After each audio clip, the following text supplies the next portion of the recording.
Hello and welcome to this video by Resource Management Systems. Today we're going to take a look at the asset management or diary management screen in 5 minutes. So in this screen we have a grid, and in the grid it displays all of the data in the system that we wish to look at. So we have customers or locations here. We have the regions of those customers or locations. We then have the dates and times of the particular job or placement. We have the type of job. In here we have our resource type. So some of the examples are vehicles, care workers, nurses. This will be whatever relates to your business and whatever is applicable. If it's gender specific, and then also the actual resource themselves. So next to vehicle you can see a registration, next to the care worker you can see the worker's name. A little bit further along in the grid we have some tick boxes. These relate to the placement status. We'll come back to that. We then also have a booking reference. This is for somebody that takes a booking of some description. And then when we do confirmations, we have auto time and date stamps for when we're confirming with either our location or customer, or we're confirming with our resource or our worker. We have a second status, which can be a driver or a second resource of some description to assign to each placement, and we'll come back to that. So the only column we didn't discuss was here. This is the grid.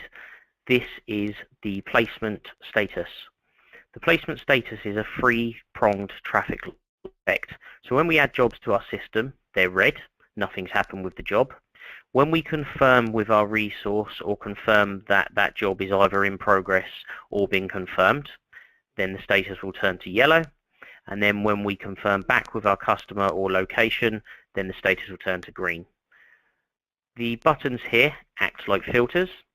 So what we can do is click that filter to show all of our green completed jobs. We can then click it again and it will show all of our more urgent red jobs that need to be completed.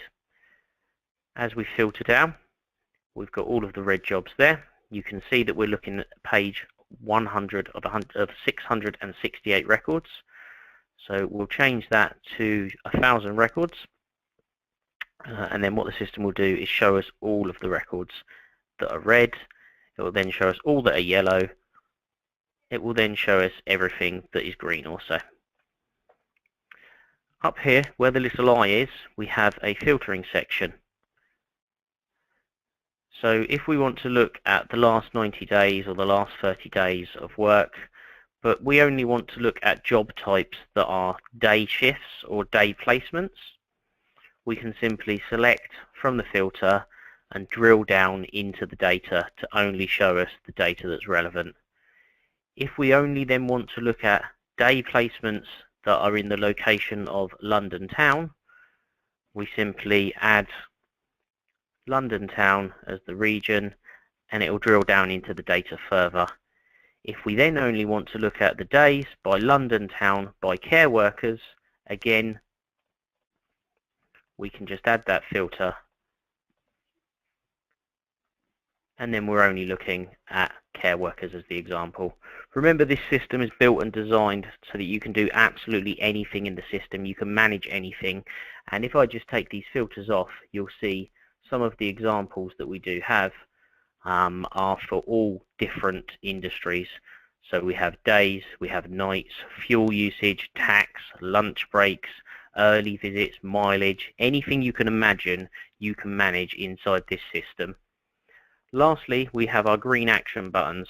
What these action buttons are for creating new jobs, editing, creating copies, confirming, and then confirming the second time, in this example resource and location. We then have receipt of timesheets, placement allocation to, which is the second placement in this example is drivers against a job, which is the status on the end that we didn't discuss in the grid. Then we can add multiple resources, we can archive, and we can do a few things here by sorting the columns, exporting to CSV, or creating a view in full screen to see more details. Thank you for watching this 5-minute video.